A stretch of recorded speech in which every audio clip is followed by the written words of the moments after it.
speaker today. Yeah.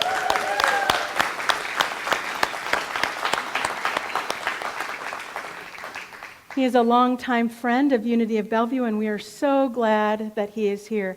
I'm leading service while Reverend Marla is on vacation. I believe she's in flight right now back to Seattle, so you'll see her again next Sunday.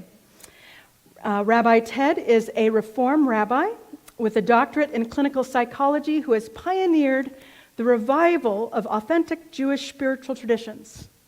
He founded universally focused synagogue communities in Los Angeles and Seattle, and now presents and writes as the rabbi of the Interfaith Amigos. He's a spiritual therapist in private practice and a popular speaker and teacher of universal spirituality, honoring the interconnectedness of all life. And he was a scholar in residence here for 2 years. So we are grateful to have you back. Thank you. Our reading this morning is taken from Nan Merrill's book, Psalms for Praying. These are excerpts and adaptations from Psalm 46. Listen for what the divine will say to you through these words.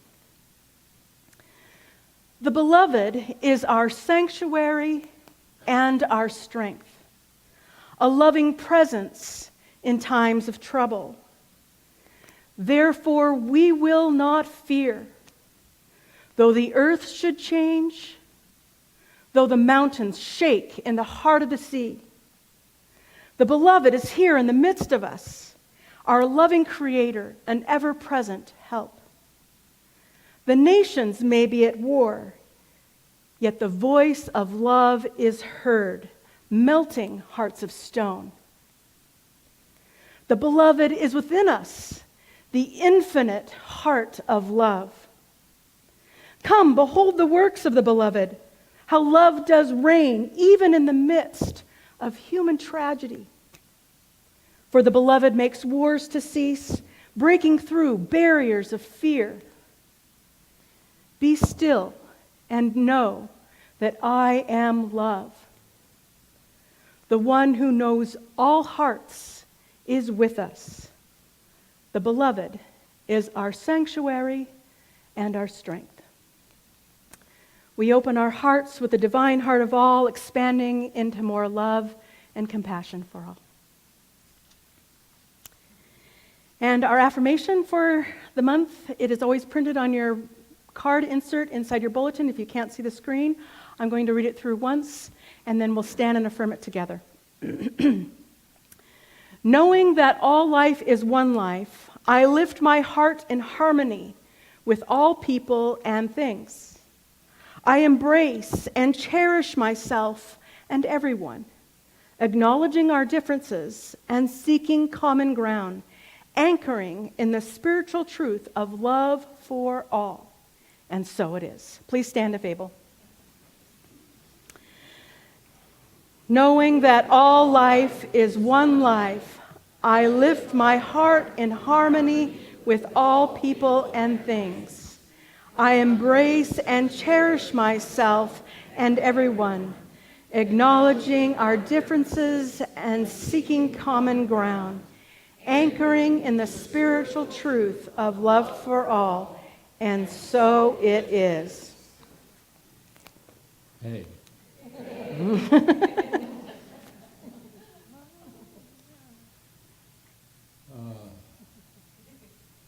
This place has so many wonderful memories for me.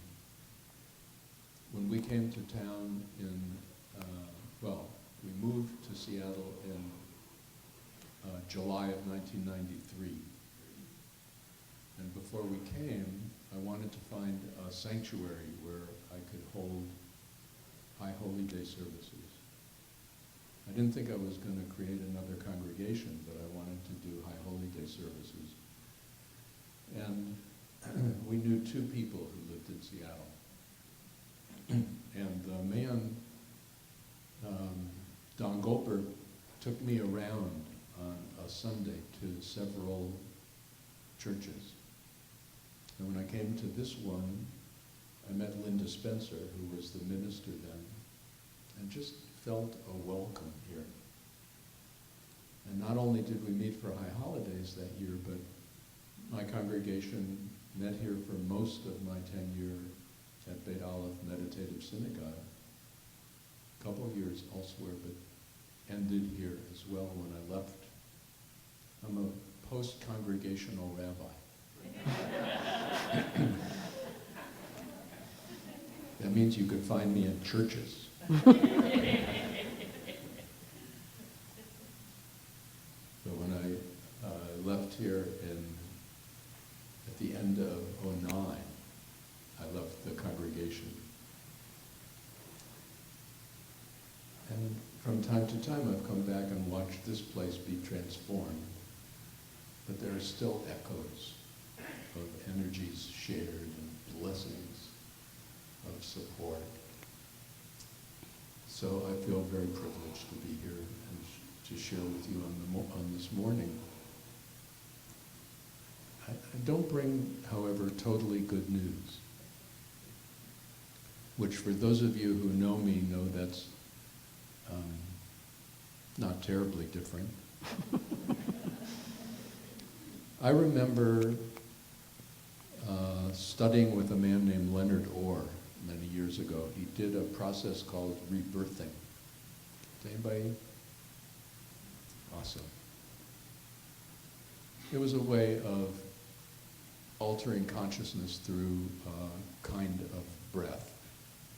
And it's called different things in different cultures, but the breath is extremely powerful, as various kinds of spiritual practices. And Leonard used to say, we go through cycles in our lives where things get bad until they can't get any worse. And then they start moving up until they get really great, until it couldn't be better. And then they start getting worse. And there's some kind of wisdom about that. This is a kind of, I'm trying to stand still, incidentally. I have a habit of walking a lot when I talk. I was talking recently at a Lutheran church that had, well, somebody laughed at that. That was, that had the camera set up kind of stable. And when I went to look at the talk, I talked, but I disappeared out of the frame. I walked this way and I was invisible, and then I crossed over and I was invisible, and I thought, you know, I had to learn to stand kind of still. It's been a lifelong problem. The congregation in Los Angeles finally brought in a chair and said, sit. Since I got treats every time I sit.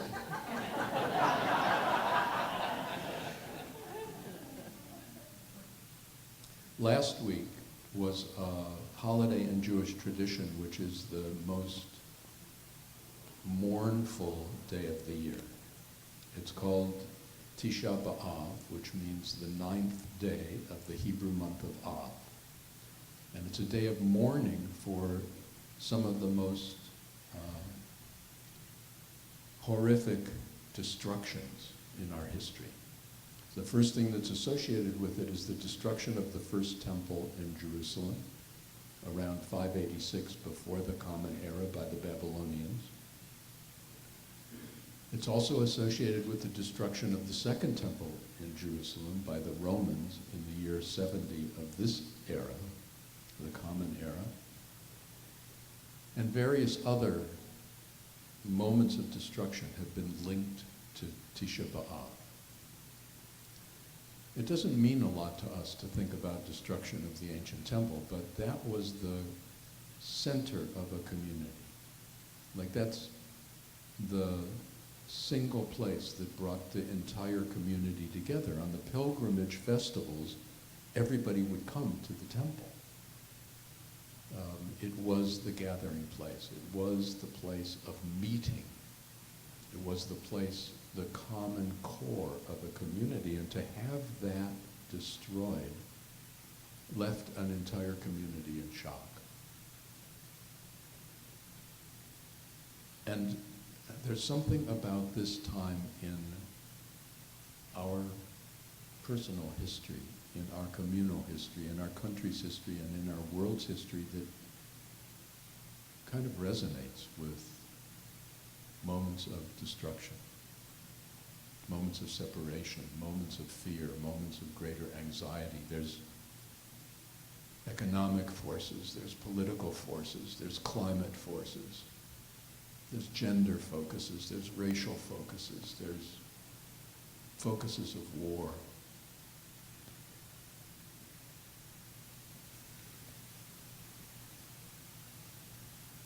And sometimes, frankly, people ask me because they say, well, the rabbi will know, how do I view things? Am I optimistic or pessimistic about what's going to happen to our planet? What do I think? And most of the time I say, I don't know. I don't know. Sometimes I look at the data and I go, and sometimes I look at a more spiritual possibility and I go, I don't know. We're destroying each other with a kind of rapidity which, at least in my lifetime, I've never seen before.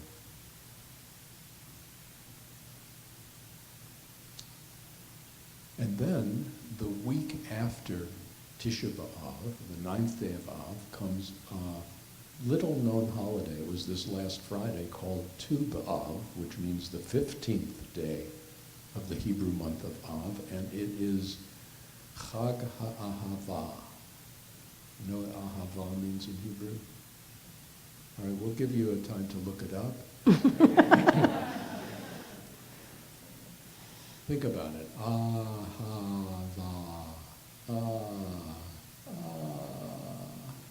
It's love. It's how you say love in Hebrew. Ahava. It's one of the resonances, of holy languages. Sanskrit. Ananda. Love, bliss. They didn't get it from each other, but there are human sounds. All of us know.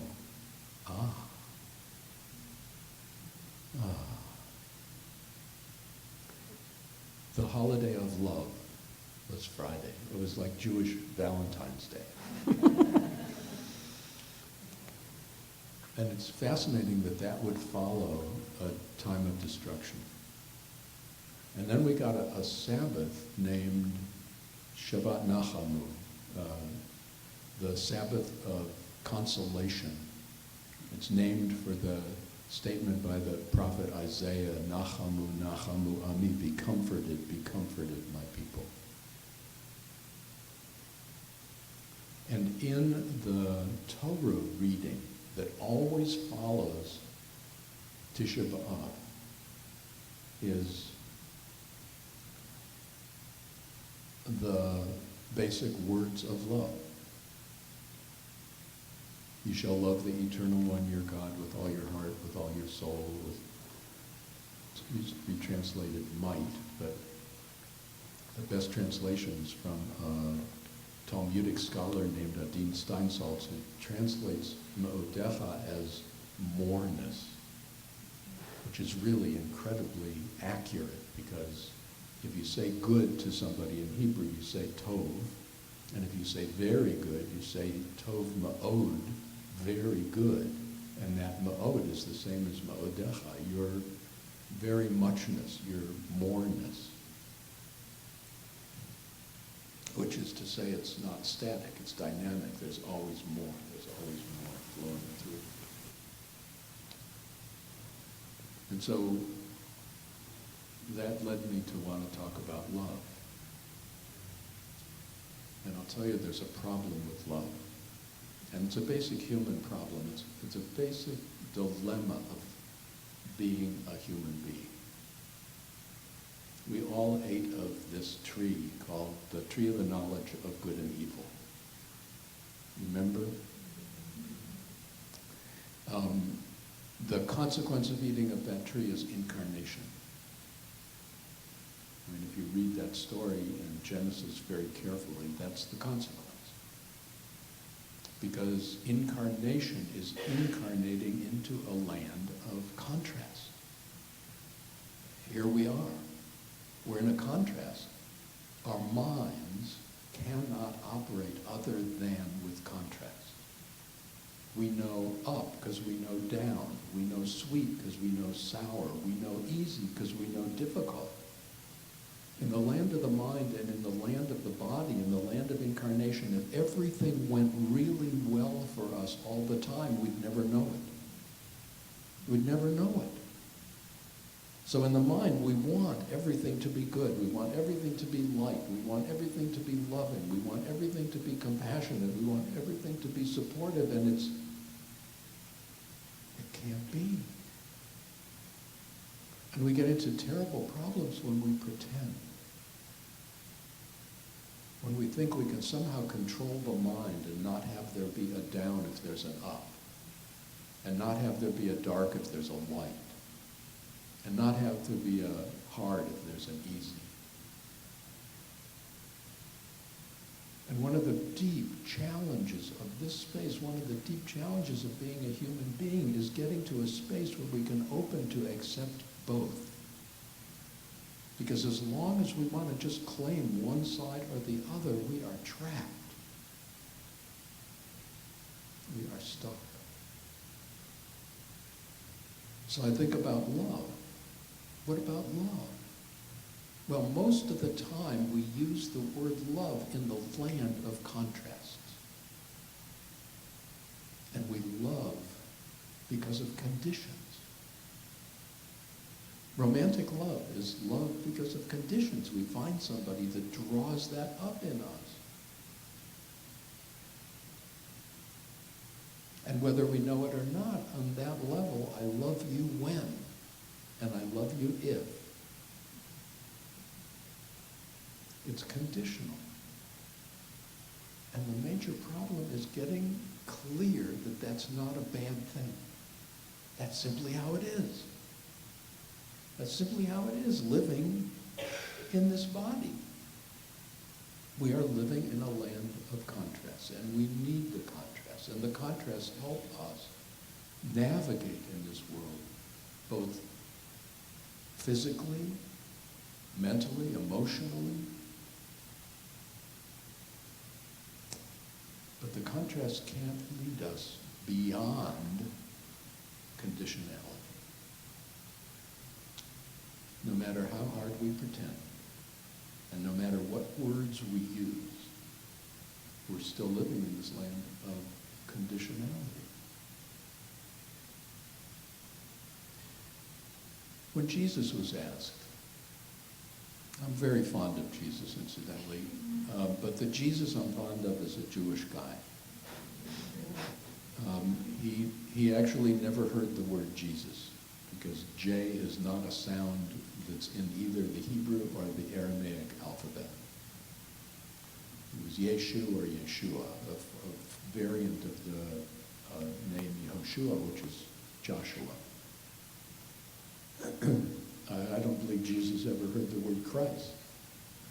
If he comes again, or when he comes again, and you say Jesus Christ, he may not know who you're talking to. I say that, and actually he'd know.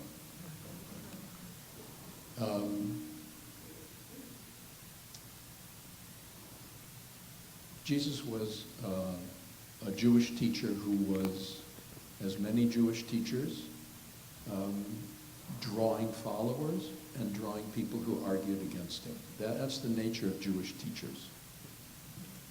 Take me, for example. If one says anything, there's going to be people who can appreciate it, and there's going to be people who don't appreciate it. If you read the Christian Bible, it sounds as if the Jews are all against Jesus, and it's unclear what Jesus is. But everybody's Jewish in the book. And there are some who follow and some who don't follow. That's how it is. So Jesus, in all three Gospels, is asked a question: what's the most important teaching in Torah. Unfortunately, in the Septuagint, which is the Greek translation of the Hebrew Bible, is the earliest translation into another language. The word Torah, which means teaching, and refers specifically to the first 5 books of the Hebrew Bible in the scroll, but the word Torah was translated by the Greek word nomos, which more than teaching means law. So when I read the Christian Bible, it sounds like Jesus was asked, what's the most important teaching in the law? And that kind of twists things, I think purposefully, but it has not boded well for the Jewish community. Anyway, Jesus is asked, what's the most important teaching in the Torah? You know that? Unity people sometimes read the Bible, right?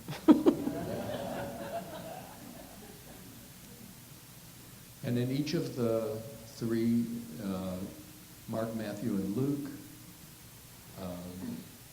Mark actually adds a line before, but what they agree on, Jesus says, V'ahavta et Adonai Elohecha, which incidentally, that's what he said, because he's quoting Hebrew. He's quoting Deuteronomy chapter 6, verse 5. You shall love the Eternal One, your God, with all your heart, with all your soul, and with all your moreness. And then he said, and the second commandment, the second to this, is from Leviticus chapter 19, verse 18. He didn't have to quote verses because there really weren't a lot of books at the time, so people knew the Torah. V'ahavta l'reacha kamocha, you shall love your neighbor as yourself. And it's recorded that he said, these are the commandments upon which all the teaching and all the prophets depend. This is it. Now, from a Jewish standpoint, I get a little bit annoyed when those verses are quoted and they are sourced as Mark, Matthew, and Luke, as if those phrases got made up then. But Jesus was teaching basic Jewish wisdom. Jesus was saying the same thing I would say if somebody would say, what's the most important teaching in Judaism? There's no teaching greater than love. But there's a problem with love because are we talking about love on a conditional level or are we talking about love on an unconditional level? And what's the difference? I see spirituality as a kind of continuum, a spectrum of consciousness. I just have this line, a vertical line. And at the bottom of the line is a consciousness of absolute separateness, of absolute exclusivity, of absolute particularity. Things are not connected. A kind of absoluteness that we can't actually experience, but we can get pretty close. And at the top is absolute oneness, absolute inclusivity, absolute universality, and once again, while we're walking in a body, we're not actually in the penthouse. And somewhere in between is the level of spiritual consciousness. Where am I at any given moment? How connected do I feel to my world? How connected do I feel to other people around me? How connected do I feel to purpose, to meaning? Like when I get unclear about what am I doing, I'm in a space of greater fragmentation. When I experience myself, clear, I'm in a space of greater connection. When I know, and it's with the song we sang, I have a series of my favorite affirmations that go, I'm exactly where I want to be. I'm doing exactly what I want to be doing. I'm with exactly the people I want to be with. And I am exactly the one I want to be. To which the ego goes, which is great. So somewhere along that spectrum, remember Jacob? Jacob has his dream and he sees a ladder, a stairway connecting heaven and earth. And he sees angels going up and down on the stairway. It's a great image because the angels don't just go up. Because the way our ego would like to have spiritual awareness is we just go up and we don't have to go down anymore. And it just doesn't work that way, nor is it meant to work that way. It's like we go down until we go, well, I have to return to my meditation. I have to return to my practice. I have to return to something to wake me up. I got caught. And then we go up to a place, and I'm doing down and up, but I get to a place where something opens that I want and need to bring into this place. The descent is purposeful. No, it's not about, I'm supposed to live on the mountaintop and not be incarnated. Well, I figure as long as anybody is incarnated, we're not done yet. And really the task is to what extent can we walk a greater love, a greater compassion, a greater wisdom into this world. And the most challenging thing is that doesn't mean making this world a world without contrast, because you can't. It means getting to a space where you can hold the polarities of a contrast as one. That gets called unconditional love. And unconditional love is not a feeling. This is really important. Love, ego love, incarnated love is a feeling. All feelings have opposites. Just like all thoughts have opposites. A feeling, a wonderful feeling. And it has an opposite. This is love. That won't help. This is love. This is not love. You know this. No, love is wonderful. Ego love, incarnated love, physical love, emotional love is wonderful. But it's not unconditional. Unconditional love has no opposite. Conditional love has an opposite. It's just like conditional life has an opposite. Unconditional life has no opposite. So unconditional is that where we are able to embrace, get ready for this one, it's the hardest one, where we are able to embrace ourselves unconditionally. Not as we think we're supposed to be, not when we finish our degree or our relationship or whatever it is, whatever the conditions are, but right now. Right now, with all the thoughts of the not yets and the almost and the not quites, with all the judgments that are going on in the mind, because from a fuller, more connected place, we just know the mind does that. Each of us is appointed.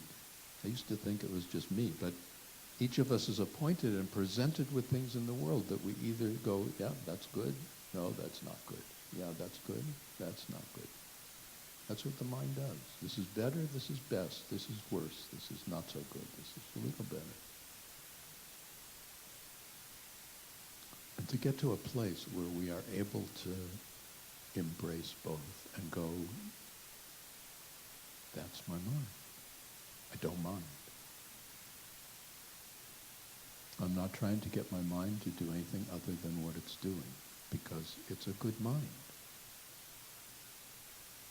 I need my mind to do what it does, but I can't ask my mind to do what it can't do. Just like I can't ask my physical self to do what it can't do. I can't ask my physical emotions to do what they can't do. Unconditional love is not a feeling. Unconditional love is a state of being. And that's a big difference. Because unconditional love is not shakeable by conditions. And conditions are always going to go up and down. Temperatures are going to go up and down. Our bodies, you may have noticed that stuff happens in a body. Get older. Nobody told us.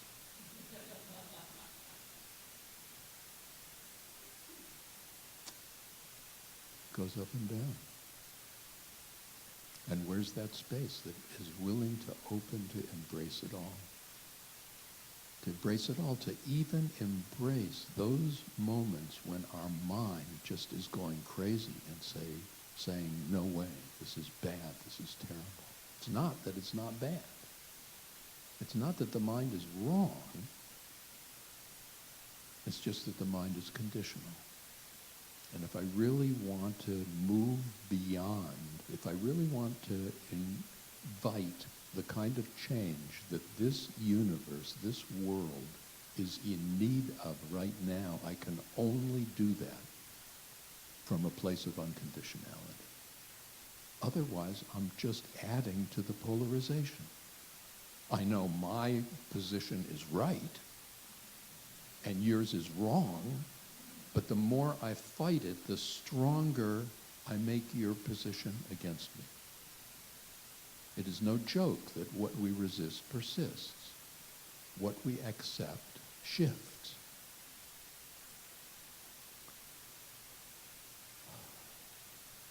Which leads me to the famous statement that has to be said very carefully: when I stop shoulding myself, shift happens. You could write that down. Sometimes it helps to actually read it. So I want to go back for a minute to the teachings that Jesus mentioned. Because there's some very interesting things about that. And you shall love the Eternal One, your God, with all your heart, with all your soul, and with all your moreness. And the question commentators have asked is, can love be commanded? Like, can I command myself to love? And I don't think so. I don't think so. I don't think that works. So one of my favorite commentators, who was in a late 19th century, early 20th century, Sfat Emet, he was named after the name of his book, Language of Truth, who said, commenting on "and you shall love," that it's not a commandment. So it needs to be translated, which is also literal, then you will love, or then you can love. He said love is the natural tendency of the soul. And when we get out of the way, love unfolds. And what we need to get out of the way is our struggle to find love. What we need to get out of the way is thinking that first I got to change how my mind works, or I got to change how my emotions work, or I got to change how my body works.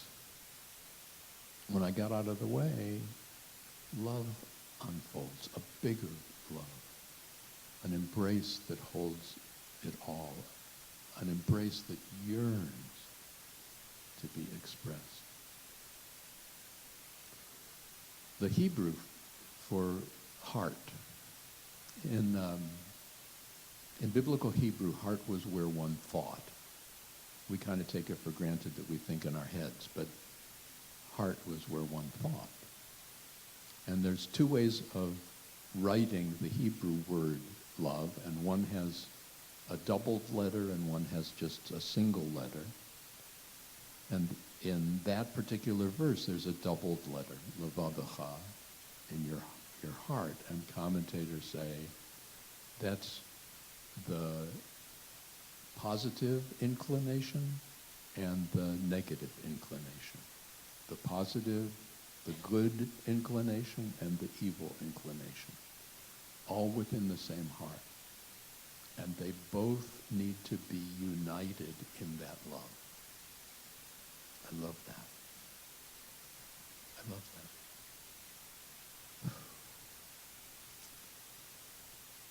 So you shall love, or you can love the eternal one, your God, because you're already loving. Just get out of the way. Get out of the way of thinking that you're supposed to be something other than you are in this moment. That doesn't mean shift and change won't happen. It just means everything is as it is, whether we want it to be or not. This is how it is right now. This is how we are right now. Do we embrace it? Or do we push it away? We push it away, we get stuck. We embrace it, something else is going to happen. It's the path even of the destruction. After the destruction comes the weekend of love, the weekend of comfort. What's going to arise? And then Jesus said, V'ahavta l'reacha kamocha, translated, you shall love your neighbor as yourself. And that's really interesting because on the one hand, we always do. We don't love our neighbor any more or any less than we love ourselves. I mean, if you just look at the literal, you love your neighbor as you love yourself. When we open to absolute acceptance, and unconditional acceptance, which is unconditional love, then we are able to love our neighbor.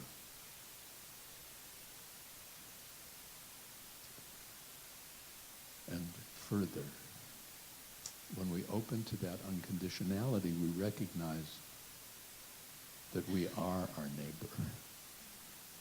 You know, when we open to the universal presence that awakens, animates each and every one of us, we're always dealing with ourselves.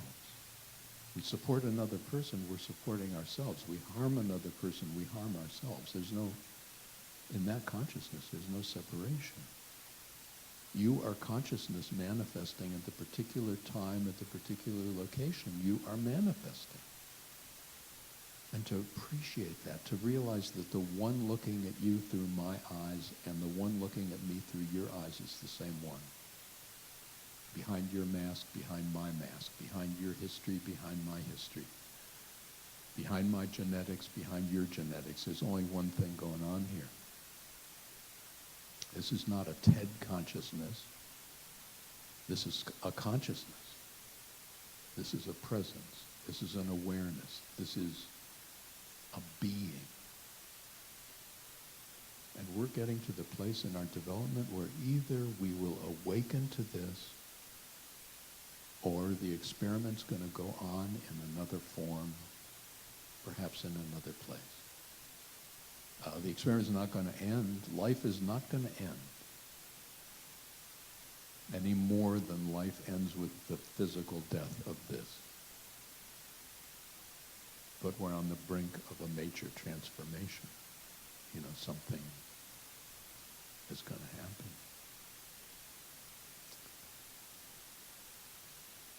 So I'd like to take the ahava and ananda, to kind of join the energies of East and West. And I'd like to invite you into a chant. And I'd like to ride that chant into a moment of meditation. So the chant is on a single breath, ahava, on a single breath, ananda, on a single breath, ahava, okay? And I'd like to do the cycle 3 times, unless out of trepidation, self-consciousness, or simply refusal, you don't chant the first time. Because the consequence of that is I'll just have to add another chant so that we could do it all 3 times. So it's up to you. And it's best done if you feel comfortable letting your eyes close. It's like toning the word on a single breath. So it's like ah, ah, ah, on a whole breath, ah, on a whole breath. And going through that. And just appreciating how words kind of separate. But chanting together as a group, our chant interweaves and we allow ourselves to sink into a shared sound. So take a breath for ahava. Ahava.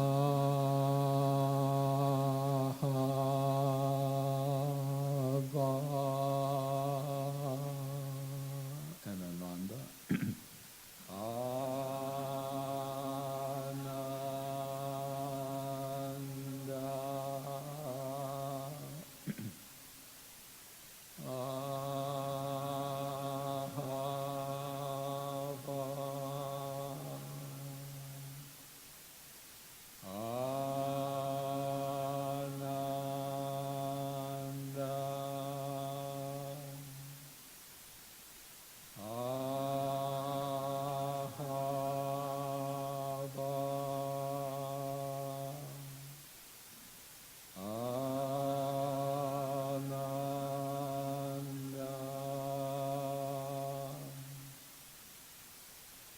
And take the chant inside.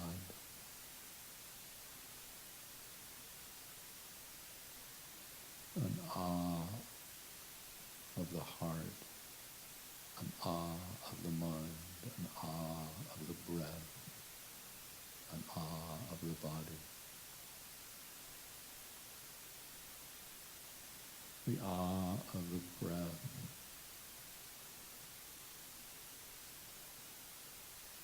Releasing whatever needs to be released.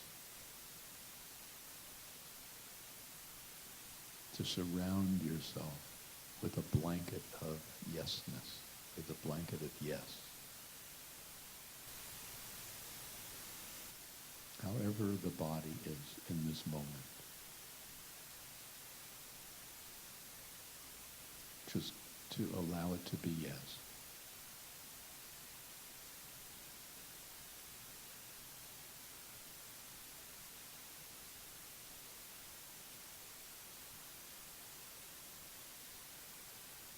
Whatever the mind is doing, whatever judgments, whatever memories, whatever yearnings, whatever thoughts.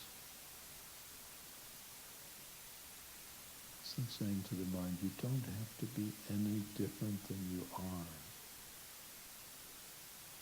to be embraced by me.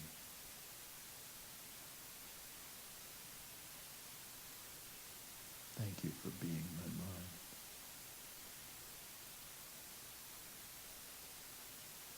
Thank you for doing what you're supposed to do.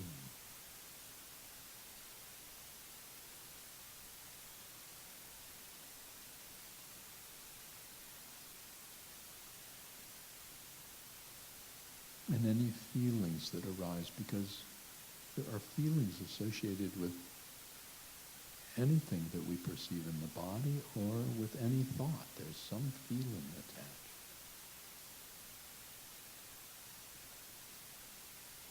And just to say yes.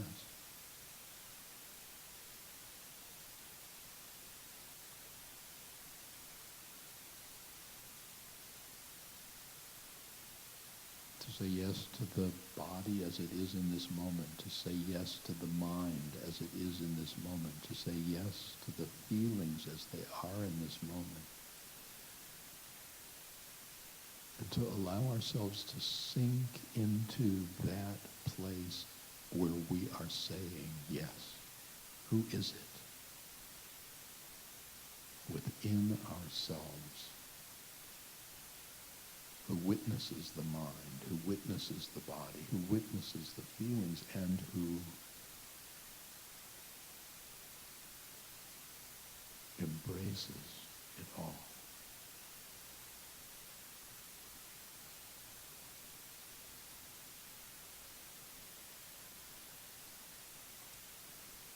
And who is it within ourselves who embraces that one?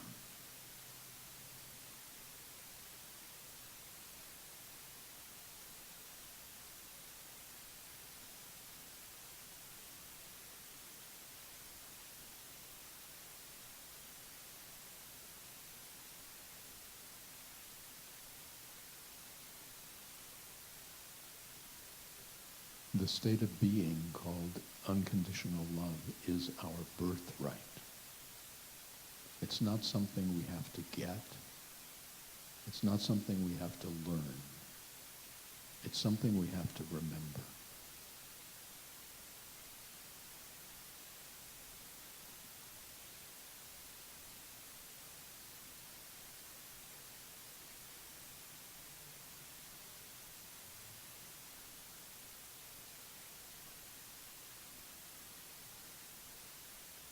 Perhaps to take time each day to practice yes.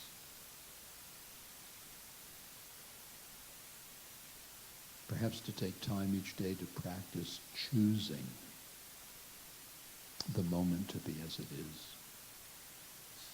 Choosing the self to be as it is.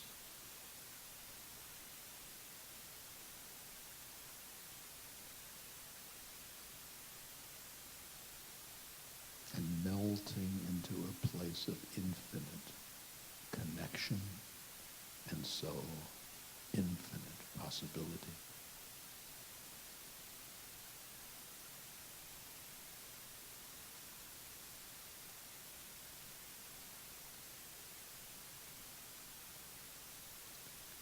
And as you take a gentle breath and let your eyes open, I invite you to repeat after me, if you dare. I am exactly where I want to be.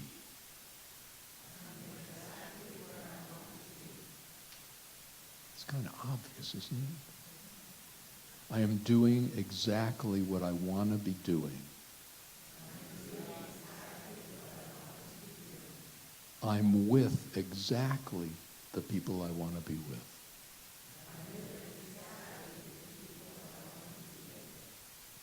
And I am exactly the one I want to be.